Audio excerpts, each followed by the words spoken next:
What's up, HyperFast Nation? On this episode of the podcast, we have a special guest. For years, he was the co-host of one of the best real estate podcasts in the world. In fact, it was like number 2 in the business podcast section at one time, BiggerPockets. He also now runs several real estate funds and has nearly 200 million of real estate in contract. Welcome to the show, Brandon Turner.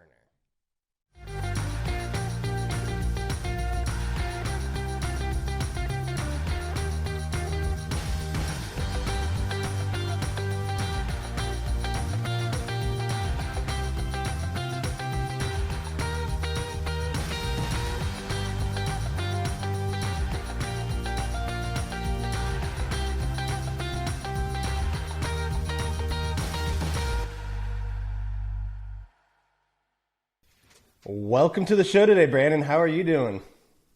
Dude, I am amazing. I'm on a road trip around the country, so I mean, what's not to be excited about? Yeah, and I'm talking to you, even better. No, it's wild. You're what, in a Gulfstream? I think you said you're in Texas somewhere right now. I'm in a 22-foot Airstream trailer being pulled by a truck, which I got broke down in the middle of New Mexico because it's not a road trip if you don't break down, and had a couple days delay, finally got to Austin and now to Houston, and I'm sitting in my sister's driveway right now in my Airstream. So good stuff. Well, and you brought the family with you, right? I did. I got the wife and 2 kids, and I think we're going to go over to Europe for a little bit and just kind of enjoying this year. I've got kind of a sabbatical sort of year where I took the year off the podcast, the BiggerPockets podcast, and just kind of enjoying family life and young kids. So it's good stuff. Well, that's awesome. It's amazing to see, someone like you be able to just carve out that time, especially when the kids are young. Like they'll remember, getting in the big old van or home with wheels, whatever they call it. They'll remember that for a long time. Yeah, I remember when I was a kid, we did a lot of road trips. So it was an impactful thing on my childhood. So trying to replicate that. Well, it's amazing to have you on the show. For our listeners who maybe haven't listened to BiggerPockets or heard of all the cool stuff that you're doing with Open Door Capital, why don't you just give a little quick, bio, who you are, how you got to this, amazing life that you're leading right now. Sure, man. Yeah, so let's see. I started investing in real estate back when I was like 21. The son of a meat cutter and a daycare, like in-home daycare, so like very blue collar, and was going to go to law school. I thought that would be probably the path to take, and then that was a terrible idea, I realized, because those people just work like 80 hours a week for decades just to, go through 6 wives and, die the richest guy in the graveyard. And I thought, I don't think that's the path for me. So I started digging around. I read some books, including Rich Dad, Poor Dad, which everyone loves. I love. I kind of get into the mindset of there's something else out there. And got into real estate. Started buying real estate. By the time I was 27, I had enough rental property income to quit my job. I mean, I was only making like $12 or $13 an hour anyway. So quit my job. And then around that time, I found myself with a lot more free time. So I started I started helping out Josh Dorkin, who had built this site, BiggerPockets, which at the time was a small real estate website. And we started a podcast, and it took off. And that kind of helped fuel the growth of BiggerPockets. So today there's millions and millions of people who are a part of BiggerPockets. And the show ended up becoming like the number, I think the highest we ever got was the number 2 business podcast in the world behind Dave Ramsey. And then kind of at the height of its popularity, about 4 months ago, I stepped away and said, this company needs to thrive without me at the kind of the face of it. So, and they're doing just as well. They've been like doing better without me, which is real good for the ego. It feels real good. They're crushing it, and I'm taking some time off. So at the same time, I say I'm taking time off. I'm buying I think I'm in contract for like $200 million worth of real estate right now, but through a company I founded called Open Door Capital. And we buy apartments, mobile home parks, all sorts of stuff. And and then I also do some vacation rental stuff. And yeah, man, it's been a journey. Well, I've been impressed just watching what you've done with Open Door Capital. Like that's kind of I think when you first came on my radar, maybe through the GoBundance, networking group that we're in. But I remember when you rolled out the first fund, maybe just 2 years ago, I'm guessing. And now I think you're on fund 6 on Open Door Capital. Yeah, we just launched fund 6 launched fund 6 last week. It was I think we're trying to raise $35 million, and I think we already hit it now. I mean, we were at 90% yesterday, so it took about a week to raise that. Which, it's funny because the first fund, and this is just a lesson for everyone. The first time. All right, let's go back 3 years. 3 years ago, I said to my, I got a performance coach named Jason. He's awesome.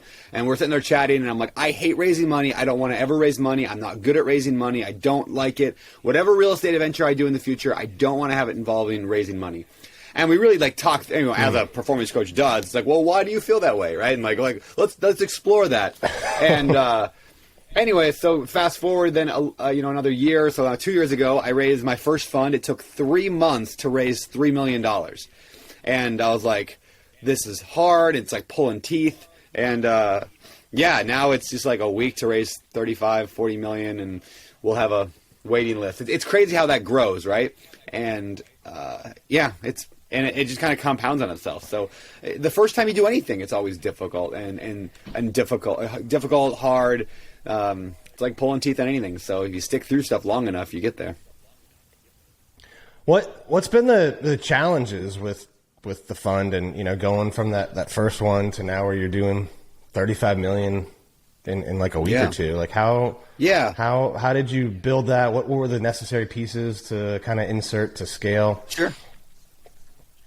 Yeah, it's funny because I did the decade I spent at BiggerPockets, right? Like I started out as writing blog posts, and then later doing the podcast, and then I was VP of this and VP of that, and I did all these roles of these marketing roles, and in that role, in that world of marketing, there's a common phrase that everyone talks about: the money is in the list. I've heard it a million times. The money is in the list. In other words, your email list. When you have a big email list, the money's there. And I'm always like, that's why we work so hard to build an email list at BiggerPockets. And that's one of the reasons BiggerPockets is so successful. Now, for some reason, that never made it into my head when it came to my own personal real estate investing. So I never had a list. I never had an email list. All I had was Instagram. And I've got a big Instagram, but that's all I had. And so the biggest lesson I've learned that I can give to other people is dig your well before you're thirsty. In other words, start your email list now. Start getting a database of people who maybe someday will want to invest with you. Even if they don't want to now, start building that today. So 3, 5, 10 years from now, you've got this massive list. So our ability to raise is a direct correlation to the amount of emails we have on our list. Specifically accredited investor emails. If you're not an accredited investor, we can't take your money anyway. For those who don't know what that means, it basically means you're rich. You're a millionaire, or you make really good income at your job. And so, we now work very hard to build our email list. I have a text message thing that goes out every week, like a newsletter, and I'm constantly pushing people towards that, where I give a lot of good information. We call it the behind the beard text message letter or text letter. It's kind of hey, this is the kind of behind the scenes of what's going on in my life. And some of the lessons I'm learning as I'm building Open Door Capital. But all that's designed, really, to build trust and credibility in an email format so we can hit them. So that's the biggest challenge and lesson that we've learned is get your email list building. And then use that. Don't just have a bunch of emails, but be fostering the relationship on a regular basis. I once had a guy tell me the reason he invested in Open Door Capital is because how I talk about my wife online. And I'm not patting myself on the back here saying, wow, I'm a nice husband. What I'm saying is people are watching how you do everything, because how you do everything is how you do how you do anything is how you do everything, right? So they see how you talk about your kids and your wife and your employees and your ski trips and your time with your buddies. And they see you out there getting wasted with your buddy online and, getting a tattoo on your face. That affects your ability later on to get private lenders and investors and partners and all that stuff. Because how you do anything is how you do everything. So, there's a few lessons there. Building Open Door Capital I wish I would have known 3 years ago. What were what are some of the methods you use to build your email list, especially for someone starting out, maybe that's never raised capital, but they're thinking about doing it in a year or two? How do you get people to sign up? Because a lot of people don't want to get more emails. A lot of people want less emails. Yeah, a lot of people don't want to. So a couple things that I like about emails. Number one is we're very clear on what you're going to get if you sign up for an email list, right? You get a once a week newsletter, either email or text message format. I like text message better because text has a way better open rate than email does. I like that, but I want both. So if you sign up for our email list, we ask for your phone number. If you give us your phone number, we ask for email. We really want both. But yeah, so I'm very clear on what you get. You get a once a week newsletter from me and then it's not just about me. It's like what I'm learning that can help you in your business, right? So it's always like, what's in it for me? Everybody's greedy. Everybody cares about one thing themselves. So like knowing that, I want to make sure that whatever I'm offering, like if you sign up for my email list, that it benefits you. I mean, we do Facebook ads for an ebook that I wrote. It's like a short ebook. It's like 20 pages. It's called Massive Income to Passive Income. This is what the book's called. And it's a guide for turning great income into generational wealth. That's the subtitle. And so I just put together this is how rich people invest. And I was like, they can invest in this way, they can do stocks, they can do this, or they can do real estate. And real estate works this way, and here's how you invest in a syndicate. Because let's be honest, if you're making $500,000 a year at your job, you probably shouldn't be out there flipping houses. You shouldn't be out there trying to buy a duplex and working your nights and evenings trying to fix toilets, right? Especially if you have a job that's scalable, you should be working your job that you're good at, that you've got a decade or 2 decades of experience in. Do that. And if you're rich, you should just be dumping your money into syndicators or private lending or whatever. Get your money working for you, not your time. So I explain how that's done. So in other words, again, it's an ebook, but it's not an ebook about me, like the book's, Brandon Turner and how awesome he is. No, it's this is an ebook about how you as a wealthy person can grow your generational wealth. What's in it for me? What's in it for them? So then we advertise that on Facebook. That drives people to a landing page where they just sign up to get the ebook. And of course, now we have their email and their phone number, and they may invest in our fund someday. Not right away, right? Just like the first time you heard of Coca-Cola, you didn't drink it. Most likely, it takes 7 interactions with the brand. So get my text letter weeks in a row. Get my newsletter. Follow me on Instagram. See how I talk about my family. All that stuff builds relationships on an ongoing basis. And then when you need something, then you can ask for it. Hey, I'm raising money for a deal. And people are like, oh, yeah, I like that guy. Yeah, I like that guy. I think I'll invest in his deal. And that's it's worked phenomenal. Nobody really talks about this, kind of the marketing side, but I like it a lot. The text newsletter I thought was really cool, and just the way you tied it into the beard. And I think I signed up for it a couple months ago. I saw something on Instagram about it, and oh, good. You get my spam. It's great. But you really get kind of this is what Brandon's doing to this week, and so it's kind of cool because it's different than the typical marketing email, right? So I think it's pretty cool. What if people want to sign up for that? How do they do that, by the way? The text letter. I think it's just behindthebeard.com. I think we own that domain, behindthebeard.com. Okay. If it's not that, it's Beardy Brandon, like beard with a Y, beardybrandon.com. You can sign up there. But yeah. And you've also done it's been phenomenal though. The beard on it, right? Well, that was the coffee. Yeah. So a friend came to me. Yep. Beardy Brew. I have it here somewhere, but yeah, Beardy Brew coffee. A friend came to me who he's good friends with one of the best coffee roasters in Maui, and he's like, "Hey, let's make a beer, Brandon Turner branded coffee." And I'm like, I don't want to do that. And he's like, I'll do all the work. I'll do all the work, and you just advertise it. And it never really was about money. I mean, we don't make a lot of money. I mean, it's a little bit here and there. We got a few hundred subscribers that get monthly coffee. But the value is in the relationships, because now I can give people a coffee with my face on it, like Beardy Brandon. It's a funny little relationship builder. That means more than hey, I bought you a bottle of wine, which is cool. But it's hey, this is my own specialty coffee. I'm bringing it to you. It kind of builds a relationship. I give it to people on random occasions, and it's just a branding play. It makes people smile and chuckle. I would say it's the only coffee with a real piece of beard hair in every cup. It's not true. It's a good slogan. I hope that's not true. What's next for Open Door? By the way, I know you started off, I think, pretty much focused on mobile homes, and the last couple ones I've seen you do, you've gotten some bigger apartment buildings, multifamily. What are you guys looking at, ahead for the next phase of this? Yeah. Yeah, I really like mobile home parks a lot. I mean, I think mobile home parks are a great investment. I think that they are very recession resistant. So if we say recession, I think they're going to be okay.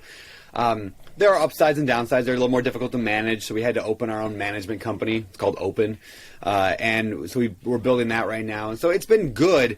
The reason we brought in, there's two reasons. One, there's just not that many mobile home parks out there. And our ability to raise capital just couldn't satisfy like our investors' desires with just mobile home parks. That's one reason. The other reason is diversification.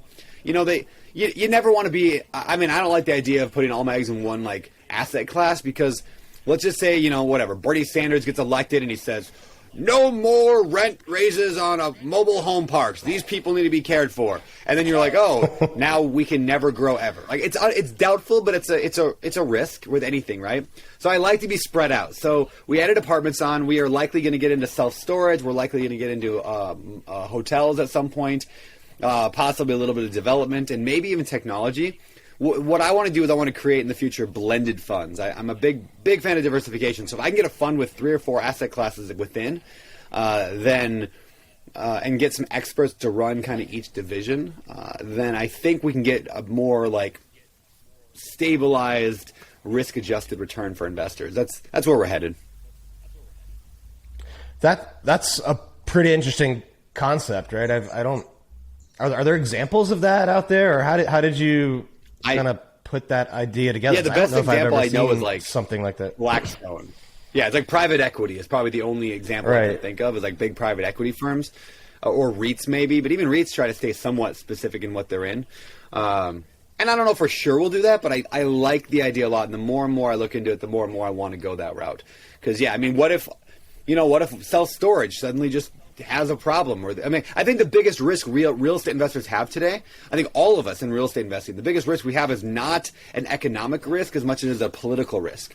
I think the risk is that as we grow, and I'm not saying this is right or wrong, but as America becomes more and more, like inflation hits and the rich become richer and the poor become poorer, the inevitable result of that is going to be things like rent control and those situations where politicians today are getting elected more and more who have no experience knowing how to govern, right? They're just like real estate investors or bartenders or whatever, right? Like, hey, I served in the military. Now I'm ability to serve and lead the country. I love our military. I love bartenders. I love real estate investors. But anybody with a good TikTok can now get into politics, and so that worries me in terms of like the craziness that could happen with political. So by being spread out in multiple asset classes, I'd like to think that will lessen all of our risk a little bit. Yeah, the social media thing is interesting because it used to be to really have influence, you had to kind of have been a career politician and probably compromise some of your values along the way, get into leadership, and then now you kind of see this dynamic where young people that have a big TikTok or Instagram following can wield almost as much power as the party leaders, or maybe more in some cases. Yeah, it's crazy. It's crazy. Like I think guys I don't know. Like I've often say like the most powerful person in America is not the president; it's Joe Rogan, and I really believe that. Like Joe Rogan has the ability to affect hundreds of millions of people's views and opinions and their heart. Like he can change a culture, and so can a lot of podcasters. But I would say Joe because he's the biggest.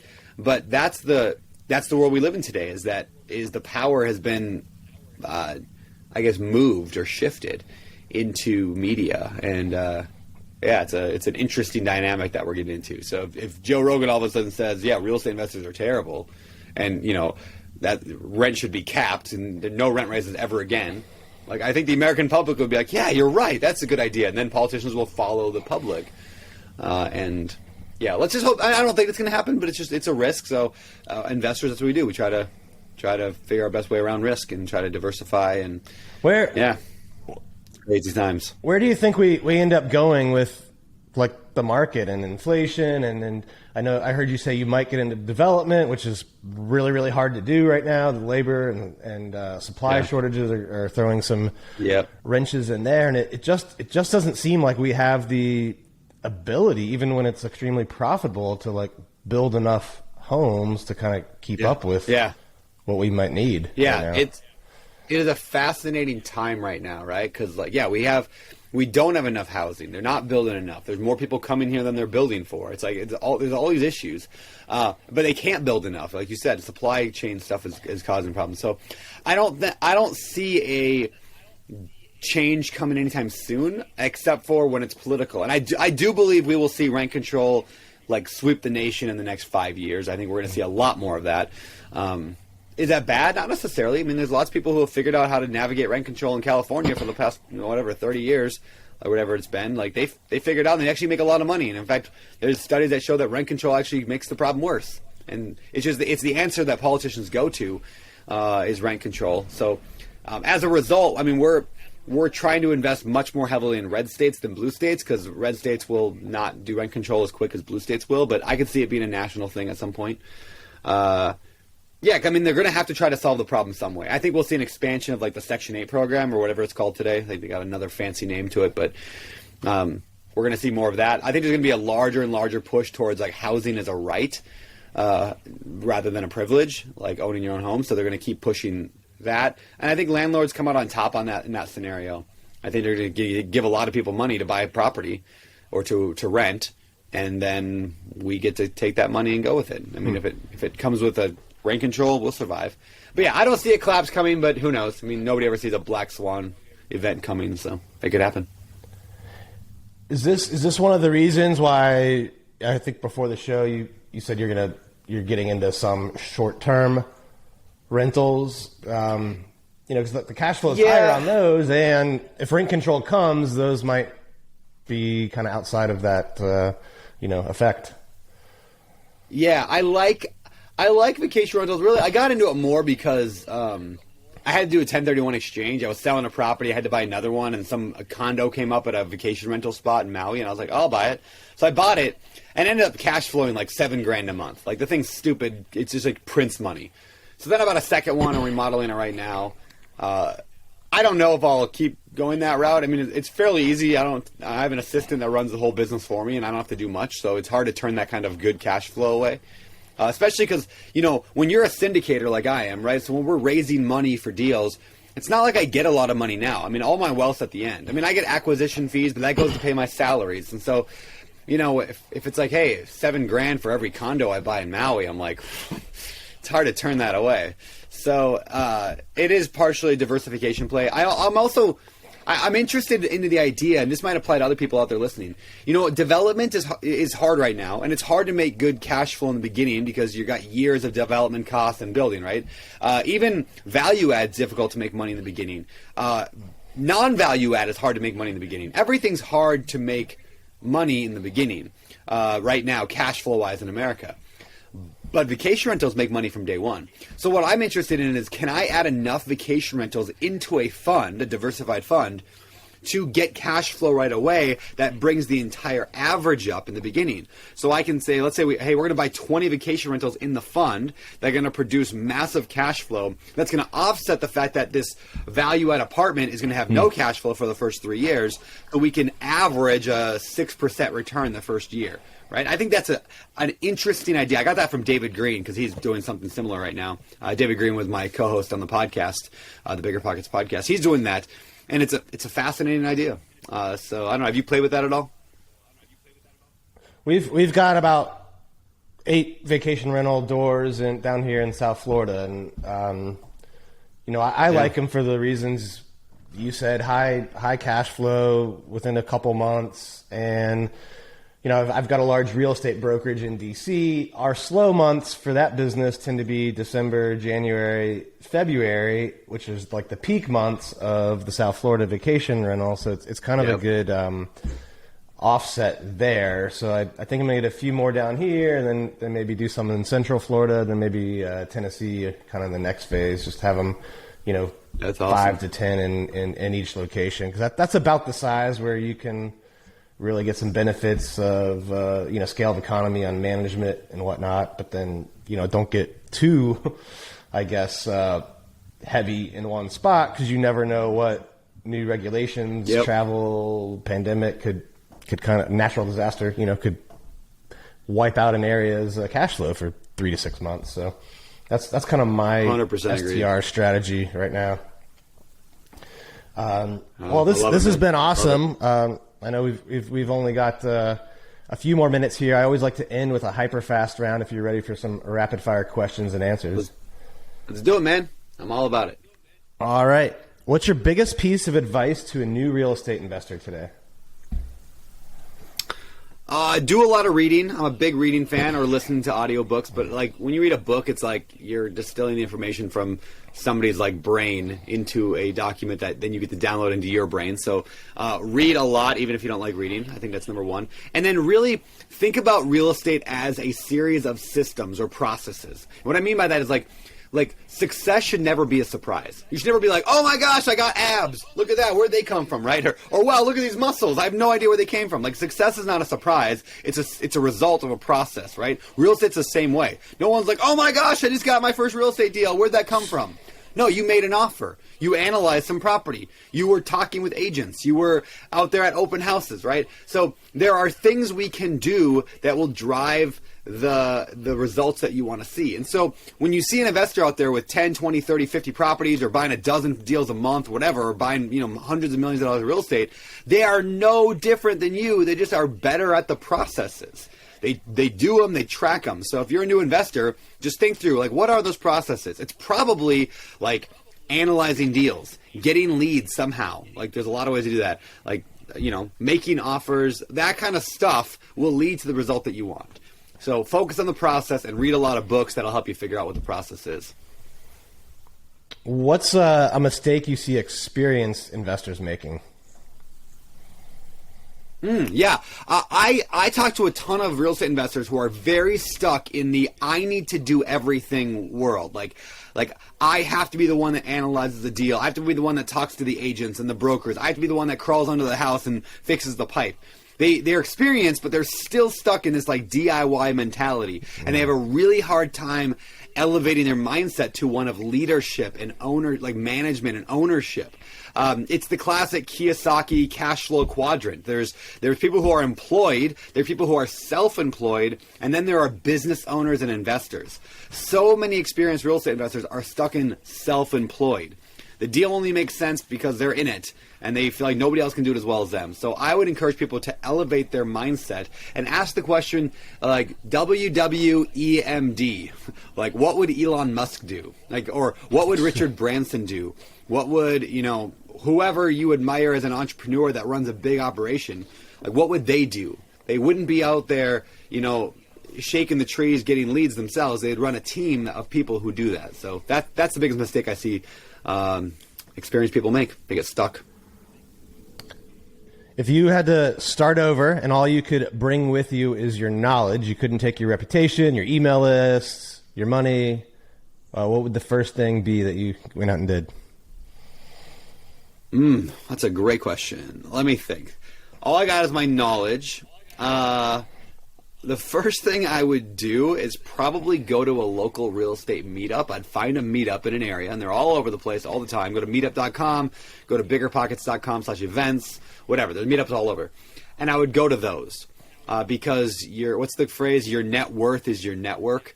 And so I would start building my network of people, and I've got the knowledge, so I can start gathering people around me and teaching them and showing them what we're doing and bringing in partners. Because I got no money then in that case. I got no connections, so I got to build the connections, which will then fund my deals, and my knowledge I'll use to get other people finding the deals, and we'd all win together. So I'd go to a meetup.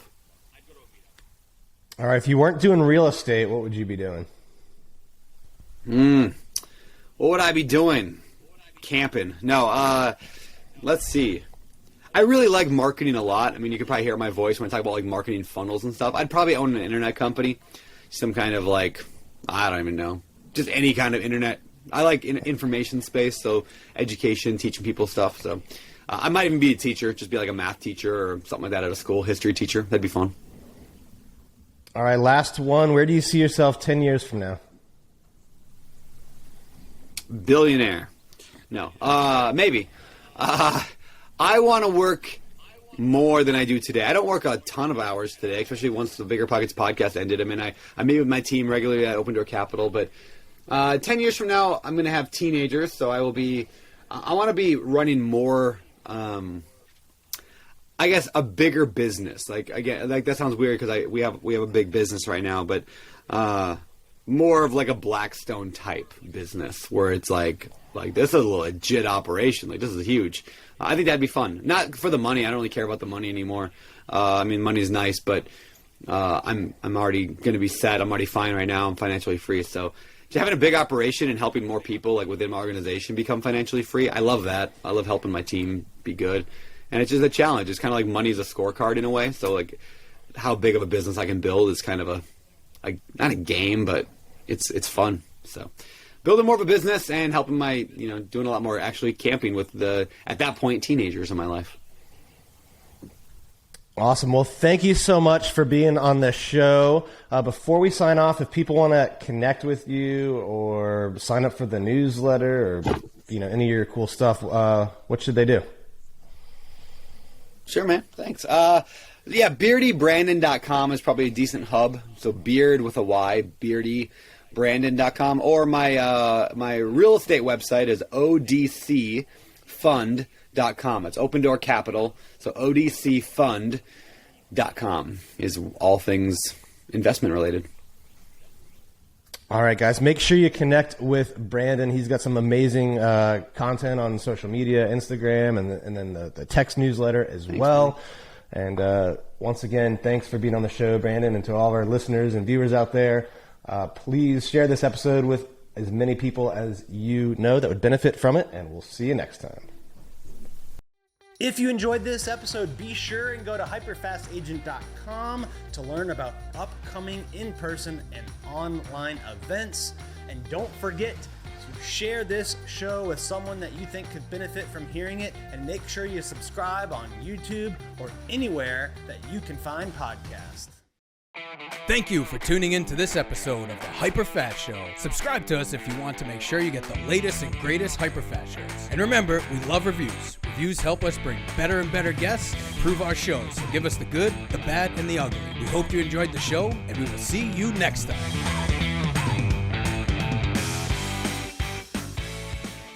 Hey guys, thanks for sticking around to the end.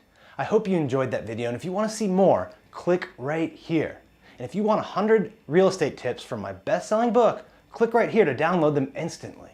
And if you're new to this channel, click below to subscribe and turn on post notifications so you don't miss out. And leave some comments about what you think on the videos.